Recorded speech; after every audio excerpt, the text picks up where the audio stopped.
Hi dear शिक्षक साथियों, आप सभी का स्वागत है स्टडी विथ राहुल 247 चैनल पर। आज के इस वीडियो में हम लोग बात करेंगे बिहार सरकार शिक्षा विभाग द्वारा जो विद्यालय विशिष्ट शिक्षक संशोधन नियमावली 2024 देखने को मिल रहा है। इसकी संपूर्ण विश्लेषण यानी संपूर्ण जानकारी हम लोग लेंगे कि इस नियमावली में किन किन बातों की चर्चा किया गया है और इससे होने वाले क्या क्या लाभ हैं और क्या क्या हानि। ठीक है, यानी इस नियमावली को जो बिहार विद्यालय विशिष्ट शिक्षक संशोधन नियमावली 2024 लाया गया है हमारे शिक्षा विभाग बिहार सरकार के तरफ से, और इसमें सभी नियोजित शिक्षक इस वीडियो को ज़रूर देखेंगे कि इस नियम से क्या उनको वाकई में विद्यालय अध्यापक यानी राज्यकर्मी का पूरा दर्जा मिला या नहीं मिला। अगर आप शुरू से अंत तक बने रहते हैं तो सब कुछ आपका क्लियर हो जाएगा। और साथ ही साथ आपको ये वीडियो ज़रूर देखनी चाहिए। जितने भी हमारे नियोजित शिक्षक जो अब योगदान देने जा रहे हैं विद्यालय विशिष्ट शिक्षक के रूप में, तो वे लोग इस वीडियो को ज़रूर देखें। सबसे पहले हम लोग बात करेंगे सेवा शर्त। पहला टॉपिक हमारा क्या रहेगा, देख लीजिए यहाँ पे सेवा शर्तें। दूसरा टॉपिक है संवर्ग। तीसरा है वेतन में क्या वृद्धि होगा या कमी। चौथा पॉइंट है सक्षमता परीक्षा को लेकर। पांचवा पॉइंट है वरीयता को लेकर। छठा पॉइंट है स्थानांतरण को लेकर, यानी जिसे आप ट्रांसफ़र के लिए बहुत सारे लोग ट्रांसफ़र किए हुए हैं। और है सातवां योगदान करें या ना करें, यानी योगदान को लेकर। और आठवां पॉइंट है योगदान के बाद क्या होगा। तो चलिए हम लोग इन सारे चीज़ों को समझने की कोशिश करेंगे। साथ ही साथ जो बिहार गवर्नमेंट के तरफ से पीडीएफ है मैं उसको भी ओपन करके आपको दिखाऊंगा विथ प्रूफ के साथ। ऐसे ही किसी भी न्यूज़ को हवाई सुन करके बिल्कुल आप ना डरें और बिल्कुल कोई एक्शन लेने से पहले नियम को ज़रूर जान लें। मैं कोशिश करूंगा कि आपको टोटल ये नियम आसानी से आसान भाषा में समझा दूं और आप इस नियम के तहत अगर आप इस नियम को जान जाते हैं तो इससे आपको ही लाभ होगा। सबसे पहले सेवा शर्त क्या है, तो सेवा शर्त ये है कि अगर आप सक्षमता परीक्षा उत्तीर्ण करते हैं और उत्तीर्ण के बाद आपका डॉक्यूमेंट वेरिफिकेशन होता है, सब कुछ सही पाया जाता है, तब एक औपबंधिक प्रमाण पत्र जारी किया जाएगा और साथ ही साथ कुछ दिनों के बाद एक नियत समय में आपको योगदान की तिथि निर्धारित की जाएगी और जिस दिन से आप योगदान देंगे उस दिन से आप कहलाएंगे विद्यालय विशिष्ट शिक्षक। विद्यालय अध्यापक और विशिष्ट शिक्षक, आखिर इस नाम में परिवर्तन क्यों? एक तो शिक्षकों के मन में ये संशय बना हुआ है कि जब विद्यालय अध्यापक की सारी शर्तें लागू होती हैं विशिष्ट शिक्षकों पे, तो आखिर इस नाम में परिवर्तन क्यों? मामला यहाँ फंसता है। लेकिन ठीक है, शर्त है तो है, कोई बात नहीं। जो शर्तें हैं वो सारे शिक्षक मंजूर करेंगे, यानी सभी शिक्षकों को ये बातें मंजूर है कि ठीक है हम लोग विद्यालय विशिष्ट शिक्षक ही कहलाएंगे और हम सक्षमता देंगे, उत्तीर्ण हुए, डॉक्यूमेंट वेरिफिकेशन कराए, उसके बाद हम उसी स्कूल में पदस्थापित होंगे। और जैसे ही हम विशिष्ट शिक्षक यानी योगदान देते हैं, विशिष्ट शिक्षक बन जाते हैं, तो पुनः नियोजित शिक्षक में आने की अनुमति ये नियमावली नहीं देता है। ठीक है, पहला पॉइंट ये हो गया। अब हम लोग बात करेंगे दूसरे पॉइंट की, संवर्ग की बात की। तो मतलब किस संवर्ग के आप शिक्षक कहलाएंगे। जैसे 2000, देखिए एक चीज़ यहाँ बता दूं मैं, 2002 से लेकर 2002 से लेकर 2022 में जितनी भी शिक्षक बहालियाँ हुई हैं बिहार सरकार में, वो सब नियोजन इकाई पे हुई थी। ठीक है, नियोजित शिक्षक कहलाते थे। तो इन सब पे ये शर्तें लागू होगा कब, जब वो सक्षमता परीक्षा पास कर जाते हैं। और किस संवर्ग की, ये टोटल लोग अब एक संवर्ग में आ जाएंगे और वह संवर्ग होगा जिला संवर्ग। क्या होगा, जिला संवर्ग, यानी आप जिला संवर्ग के शिक्षक बन जाएंगे। ठीक है, दूसरी शर्त भी जान गए कि हम जिला संवर्ग के शिक्षक तो बन गए, शर्तें भी आप समझ गए।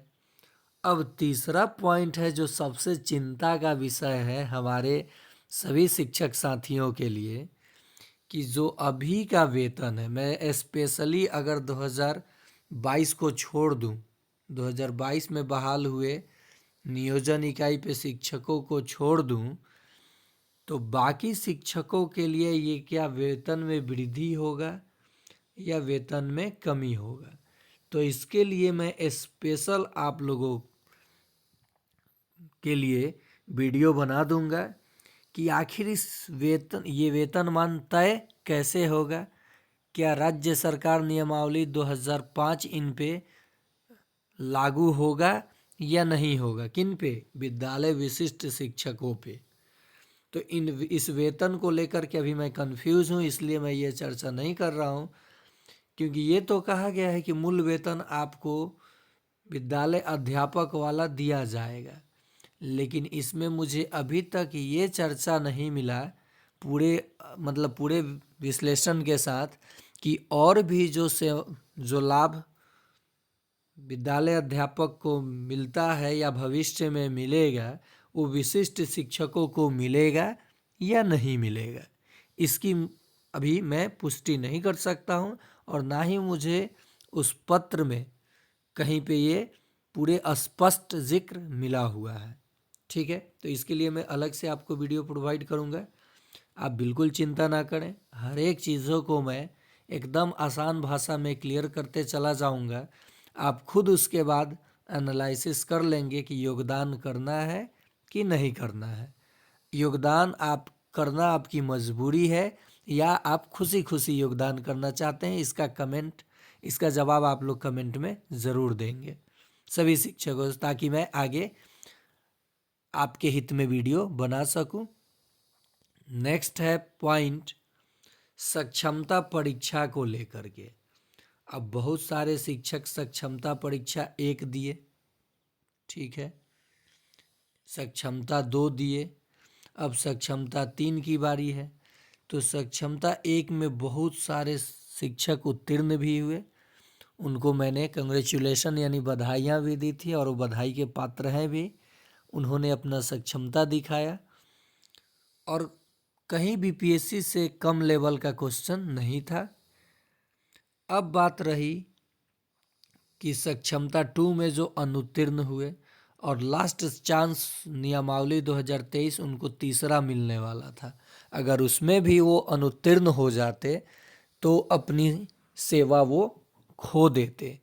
लेकिन ये जो नियमावली संशोधित नियमावली आई है, सक्षमता परीक्षा अब वो 3 न दे करके कितने दे सकते हैं, 5। कितने, 5। यानी आप सभी शिक्षक सक्षमता परीक्षा में अगर 1 में फेल हो गए, मान लीजिए अंक कम आया, 2 में भी कम आया, 3 में भी कम आया, लेकिन इतने लगातार कम नहीं आएगा, अनुभव हो जाता है, निकल जाता है सब किसी का।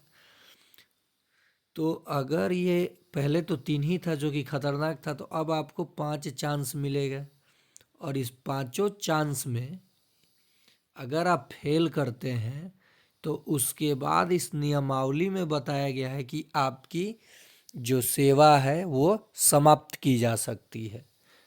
लेकिन आगे हर चीज़ संशोधन होता है और होते रहता होगा।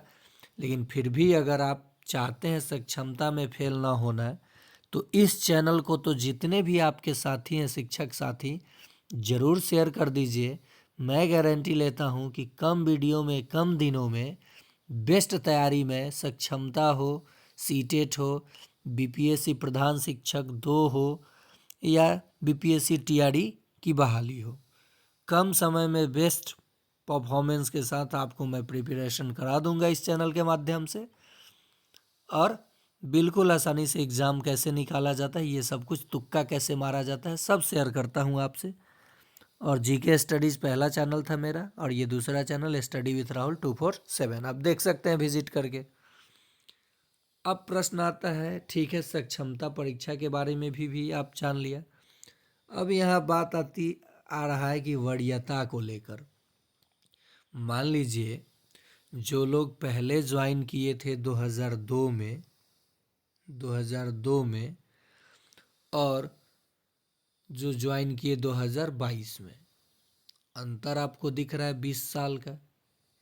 इसी मैटर को लेकर के शिक्षक परेशान है कि जो सेवा निरंतरता है उसका लाभ इसमें कहीं भी जिक्र इस नियमावली में, बिहार विद्यालय विशिष्ट शिक्षक संशोधन नियमावली में नहीं किया गया। इसका जिक्र कहीं पे नहीं है।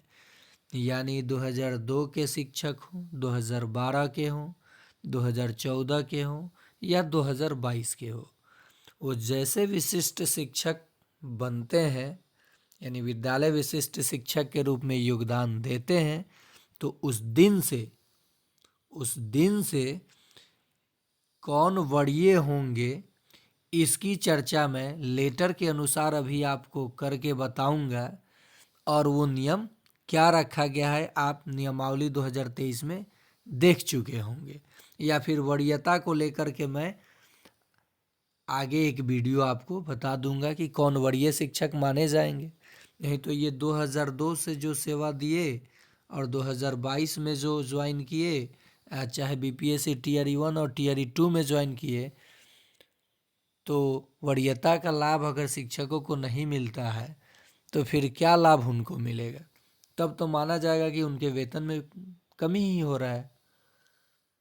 ठीक है, तो चलिए आगे देखते हैं पॉइंट को। अब रहा बात स्थानांतरण की।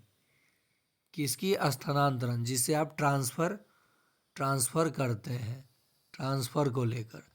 तो अभी ट्रांसफ़र के लिए आवेदन जो हुआ है 1 दिसंबर से 15 दिसंबर के बीच, उसमें भी हमारे नियोजन इकाई के शिक्षक आवेदन किए हुए हैं। तो वे आवेदन किए हैं, ठीक है, लेकिन इस नियमावली के बाद अब उनके ट्रांसफ़र प्रक्रिया पे ग्रहण लग गया है। इनके लिए स्पेशल ट्रांसफ़र नियम बनाया जाएगा और इनका पद जो है स्थानांतरणीय होगा, क्योंकि ये बिहार के किसी कोने में, किसी भी कोने में एक शिक्षक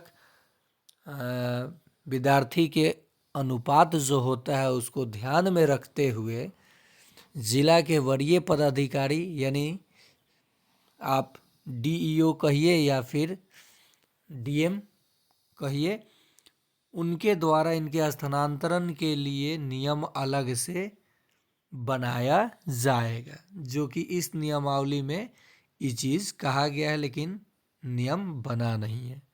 लेकिन कब नियम बनेगा, कितने दिनों के बाद, इसकी मैंने वहाँ पे ना जिक्र है ना गारंटी है, क्योंकि आप जानते हैं कि कितना समय लग जाता है। और अभी ये जो ट्रांसफ़र प्रक्रिया 1 से 15 दिसंबर तक आवेदन हुआ है और बहुत सारे शिक्षकों को लगता है कि बहुत जल्द हम लोग नए विद्यालय में जाने वाले हैं, तो इतना आसान तो नहीं होता है, लेकिन शिक्षा विभाग चाहे तो आसान हो सकता है।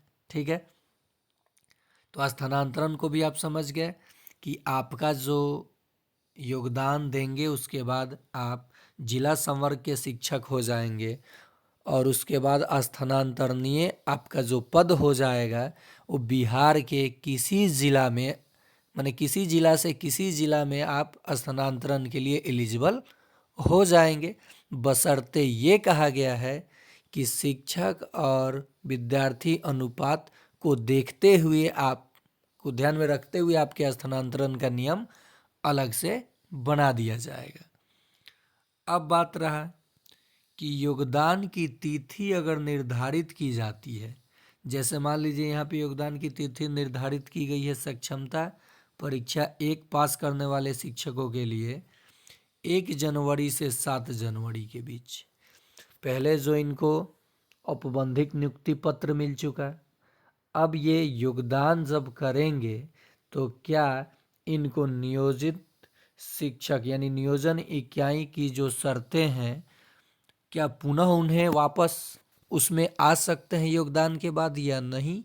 तो इसकी चर्चा इस नियमावली में किया गया है कि अगर वो योगदान दे देते हैं तो वह पुनः वापस नियोजन इकाई नियमावली के अंतर्गत नहीं माने जाएंगे और उनका वो नियोजन इकाई की जो शर्तें हैं वह स्वतः समाप्त हो जाएगी। यानी जैसे आप विद्यालय विशिष्ट शिक्षक के रूप में योगदान देंगे तो जो पुराना नियम आप पे काम कर रहा था वो समाप्त हो जाएगा ऑटोमेटिक, स्वतः। ठीक है। अब रहा बात कि ठीक है, अगर आप योगदान नहीं देते हैं इस तिथि के बीच, जो आपको तिथि निर्धारित की गई है, तो उसके बाद क्या होगा इसका जिक्र कहीं नहीं है। ठीक है, तो आप समझ सकते हैं कि योगदान नहीं दीजिएगा तो क्या कुछ हो सकता है।